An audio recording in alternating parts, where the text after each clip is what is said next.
Hey, I told you they don't want to see us winning. They don't want to see us winning. Yes, go. I I didn't say I told you because I obviously didn't know.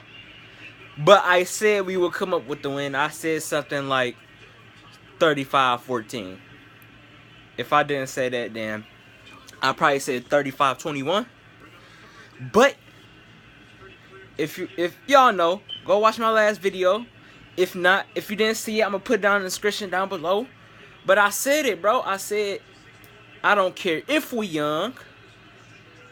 I don't care if we inexperienced. I don't care if everybody looking down on us. We still gonna come down with this win. Now, if y'all don't know what I'm talking about, look at my hat. Hold on. Say U of M.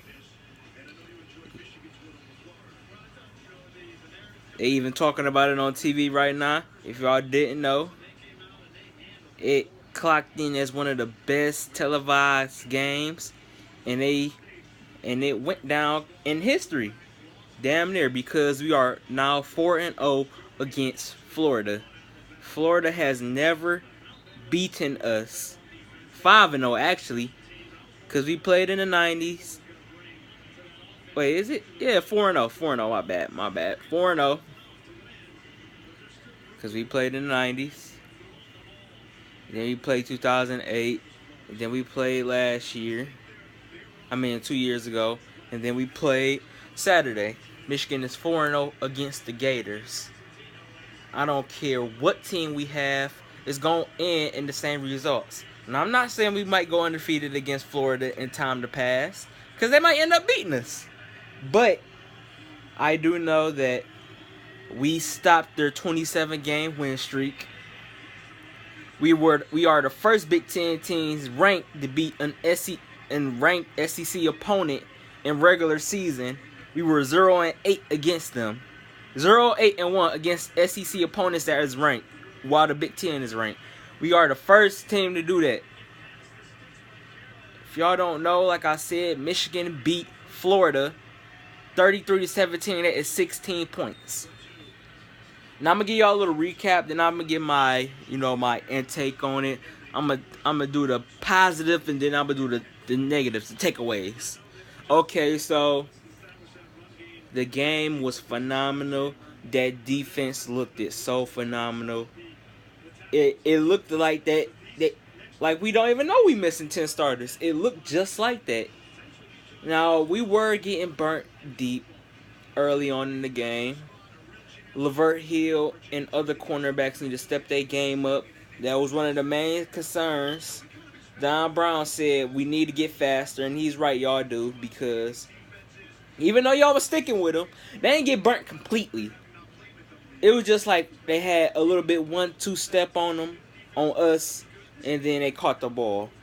And then they need to jump up for the ball to knock it down. But other than that, it was phenomenal. I enjoyed the game. I loved the game, of course, because I'm a Wolverine fan. I definitely enjoyed that atmosphere. I was hyped until we got down 17-10. Then that's why I had to relax a little bit. Like, come on now. But they made adjustments at halftime, and it went just as planned. Now, if those field goals could have turned into touchdowns, it could have been much worse. Everybody knows this, because everybody who saw the game said it could have been much worse. It wasn't as close as people pretended to be, because you see that we won by 16 points. The only reason they scored 17 points is because Wilton Spate threw those 2 interceptions. One wasn't his fault. Crawford needs to hold on to that ball, number one, if you want to be the starting receiver, because there's other talented receivers that can beat him out, and you can go back to being just a slant man. But if he wants to step up as a starter, he needs to get his hands down, because there's no way you should have 2 hands on the ball and missing it. There's just no way. People say, oh, maybe it's too high, but if you can get two hands on the ball, you can bring it down. I always learned that playing football. If two hands touches the ball, you can catch it. It's catchable. It's not like it's not catchable. It's catchable. You got two hands on the ball. You just need to come down with it. But other than those 2 pick sixes, if you really take away them 2 pick sixes, because it was 10-3, it will be 33-3, the final score. We held them to 154 total yards. We held them to 11 rush yards. That is just so phenomenal. On a defense that people said wouldn't get done. You know, this just comes to show you that no matter what people say, you know what you're capable of doing. Harbaugh know what they was capable of doing. And it's just, I loved it. I loved every moment of it. Only thing I didn't love is that Wilton Spate, if you're going to be our starter, you need to stop overthrowing people, throwing picks. Okay, I get that first one wasn't your fault, but you need to stop overthrowing picks, bro. That was a scary moment because I thought after that second one, he was going to come in and throw another one because I could see in his face as he walked off, his head was down. He was losing confidence. So Jim Harbaugh did the right thing and set him down. People were saying to broadcasters, oh, you shouldn't do that. Well, you should because he need to learn. Yes, this is the first game, but this is a game that everybody is counting on you to win for us. You can't do that throwing pick sixes. So he set him down for like a good 20 minutes. He got back in with a passion and started dotting their ass up. That's the fierce. That's like Tom Brady. Like, he got into the game, knowing he threw interceptions. He was mad. Start dotting them up. That's what I like to see from Wilton Spate. Be confident. He was throwing in tight windows. You know how hard it is to make that throw in college because they are much faster in the NFL because they're younger. Tight windows, catching it. Grant Perry, you got your hands up. I like it. I loved it. 33-17, like I said, the final score. Here is my positives. The defense looks good. Everybody knows that. The run game, I loved it. We had 3 other running backs came in and they produced. They produced. Our leading rusher was Ty Isaac, the 5th-year senior. That looked phenomenal. The line, we only got sacked twice. You know, a sack is bad, but you only get sacked twice in a matter of 60 minutes. Yeah, you're good. Just getting together. The defense, the backfield, competed. Even when it looked like they got burnt, seen the little slant route they had wide open field. I seen them go for the tackle. It was good. I loved it. Offense look fierce this year because now we have a deep threat in Tariq Black. We have a fast and Kakoa Crawford. We have a speedster in Eddie McDoom. He doesn't get in that a lot, but he will start getting in as the season goes in. This is the first game. You got to get your feet back up. Donovan People-Jones, he ain't played much. He did much of the the punt return, but he'll get in and he'll start getting more targets. He just got to compete in practice. Tyreek Hill looked unstoppable like he was out of high school. Nothing has changed. You know, just when we get to the Big Ten play, you need to start mossing people. You need to start, when you get your hands on the ball, bring it down. We need you. We need Donovan. We need Oliver Martin. We ain't see him at all, but he'll probably get in Saturday. Everything looked good, man. The linebackers looked good. Defensive line, oh my gosh, looked good. Backfield needs some works, but looked good. As an inexperienced team. And my takeaways, my negatives, cornerbacks needs to get faster, of course. Needs to get faster. That's a must. Needs to get stronger. Needs to fight off the ball.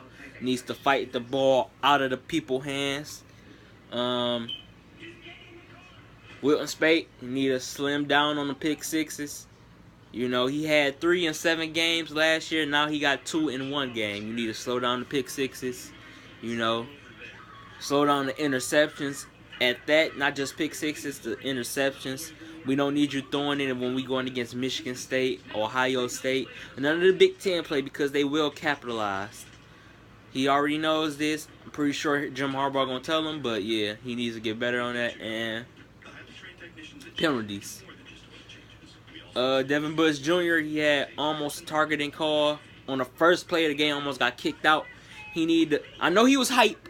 He's a starter. I know he was hype. He was trying to send a message, but we gotta tone it down. We can't afford to be losing nobody. So those are my takeaways. There's only 3, which is cornerbacks need to get faster. Need to turn on the penalties, and Willis Speight need to stop throwing those interceptions. Need to stop throwing dumb picks. Need to stop overthrowing people, because that last pick 6 he threw, person was wide open for the first down. He just overthrew it. He got nervous, and I get that you would. You're going against an SEC team. They're fast. They're blitzing. This is first, you know, first team with inexperienced players, and I get that you're trying to do everything. You're the captain, but you know, you just gotta calm down, relax. But yeah, I loved it. Tell me what y'all think. Did y'all love it? I mean, if y'all Florida fans, y'all probably didn't love it, and y'all probably might talk shit. But if you're a Michigan fan, or if you're just a fan of college football, did you love to play for Michigan? What do you think about Michigan? Do you think that this year will be better than last year? Which many people might disagree with, because it's like that team was full of veterans, and how can you beat out that team? You know, every team has its days. Every team is different. And people saying, like they saying for last year, this offense is much faster. That's the thing when it comes to youth. They're much faster. They're much hungry to get into the game. They are much observant. They know they want to play. They want to dominate. That's the thing about young players, older players. They want to dominate too, but you know, over for this when this season is over, they going off to the NFL or whatever. But you know, the younger kids want to make their mark. So I love that we're young, we're faster, and it's great. But like I said, tell me what y'all think about it. Do y'all think it's good? Do y'all love it? What do y'all think about Michigan? What do y'all think how the play was? Do y'all think they dominated? Do y'all think they look good? Or do y'all think it was lucky they was missing 10 starters? I know Florida fans might come out with a bunch of BS. We missing 10 players. 2 of them are all our star players.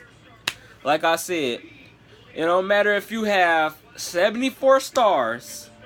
If one is missing, that shouldn't affect you.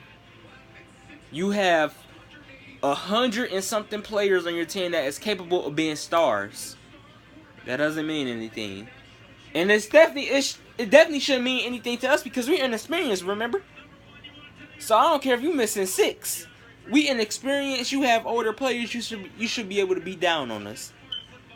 And blame that on your coach, because he said he was going to beat the hell out of us. They ain't prepared for us. They ain't look at film on us. So blame that on the coach. But anyway, man, I'm out. Michigan plays Cincinnati at home next Saturday at noon. ABC. Don't forget to watch it. And yeah, start looking like a great season. Peace.